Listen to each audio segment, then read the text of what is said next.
जय श्री कृष्ण। भागदौड़ भरी जिंदगी में कई तरह की परेशानियां लाजमी हैं। ऐसे में मन में नेगेटिविटी भी आ जाती है। नेगेटिविटी के कारण मन में चिड़चिड़ापन, चिंता, परेशानी, रिश्तों में कड़वाहट आदि भी बढ़ने लग जाती है। मन में लगातार नेगेटिविटी के कारण सिर्फ मानसिक परेशानियां ही नहीं बढ़ती, बल्कि कई तरह की शारीरिक परेशानियां का भी सामना करना पड़ सकता है। अगर आप इमोशनल हैं और लोगों से जल्दी प्रभावित होते हैं तो उनकी नेगेटिविटी आपकी पॉजिटिविटी पर बुरा असर डाल सकती है, इसलिए उनसे बचना ज़रूरी है। यदि आप नकारात्मक लोगों के आसपास हैं तो ये आपके मानसिक और शारीरिक स्वास्थ्य के लिए हानिकारक हो सकता है। नकारात्मकता को दूर करना और सकारात्मक, खुश व स्वस्थ रहने के कई कारगर तरीके होते हैं। ज़रूरी है कि आप अपने दिल को खुश रखें और अपनी सकारात्मकता को बढ़ाकर रखने के प्रयास करते रहें। आप लोगों को अपने मन का सोचने से नहीं रोक सकती। आप एक अच्छे इंसान हो सकते हैं और एक ऐसे अच्छे कार्य कर सकते हैं जो दूसरों को पसंद आए। फिर भी कुछ ऐसे ज़रूर होंगे जो आपको नापसंद करते हैं और वह स्थिति और भी विचित्र हो सकती है जब आप किसी की नापसंदी का कारण नहीं समझ पाते हैं। नकारात्मक लोग गलत कारणों से दूसरों को नापसंद करने का, उनमें दोष खोजने की ओर झुक जाते हैं। जैसे यदि नकारात्मक लोग आपको घेर लेते हैं तो वो आपके बारे में निर्णय लेने की संभावना रखते हैं। आपको उन्हें नज़रअंदाज करना होगा।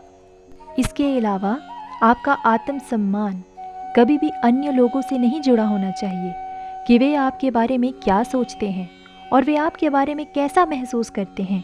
यह आपकी सोचने समझने की क्षमता को प्रभावित करने वाला नहीं होना चाहिए। यह जीने का एक अनहेल्दी तरीका है जो आपकी मेंटल हेल्थ पर असर डाल सकता है। आपको मानसिक स्तर पर इतना सुरक्षित और मजबूत होना चाहिए कि आप उन लोगों की अपेक्षा कर सकें जो रचनात्मक नहीं हैं।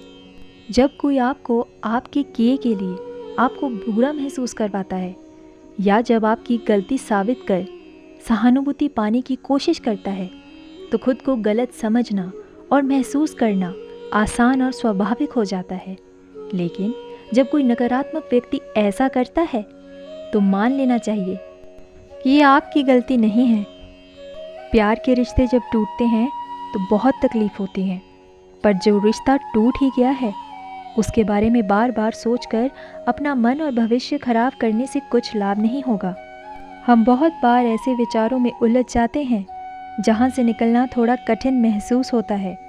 ज़्यादातर लोगों में एक आदत कॉमन है और वो है अपने आप को दूसरों से कंपेयर करने की, यानी तुलना करने की। कोई अपने आप को कम आंकता है तो कोई दूसरों की खुशियों से जलता है। हर व्यक्ति एक दूसरे से अलग होता है, तो क्या हम दूसरे से तुलना कर परेशान होते हैं? दूसरों से तुलना करने से ना सिर्फ हम अपना नुकसान कर बैठते हैं, बल्कि मन में दूसरों के प्रति जलना, ईर्ष्या के साथ नकारात्मक विचार भी घेर करने लगते हैं।